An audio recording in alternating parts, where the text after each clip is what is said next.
Surrender वेळी वाल्मिक कराडनं माझ्या गाडीत लिफ्ट मागितली। स्कॉर्पिओ मालक आणि धनंजय मुंडेंचा कार्यकर्ता शिवलिंग मोराळे यांचा अजब गजब दावा। संतोष देशमुखांचं कुटुंब लवकरच मुख्यमंत्र्यांची भेट घेणार। आरोपींना फाशी देण्याची देशमुख कुटुंबाची मागणी। वाल्मिक कराडच्या जीवाला सत्ताधाऱ्यांकडून धोका। कराडला संपवून पुरावे नष्ट करण्याचा प्रयत्न सत्तेत बसलेल्यांचा असू शकतो। वडेट्टीवार यांच्याकडून भीती व्यक्त।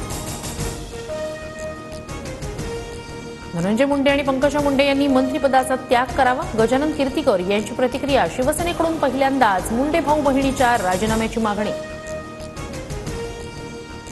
भिवंडीत बागेश्वर बाबाच्या कार्यक्रमात गोंधळ। गर्दी वाढल्यामुळे बागेश्वर बाबा कथावचन अर्ध्यातच सोडून गेले। पालकमंत्रीपदाचा तिढा। प्रजासत्ताक दिनाआधी सुटण्याची शक्यता। 80% पालकमंत्रीपदांबाबत एकमत, तर काही पालकमंत्रीपदांवरून तिन्ही पक्षांमध्ये रस्सीखेच। एकाच महिलेनं 2 योजनांचा लाभ घेऊ नये। लाडकी बहीण किंवा शेतकरी सन्मान योजना यापैकी एकाच योजनेचा लाभ घ्यावा।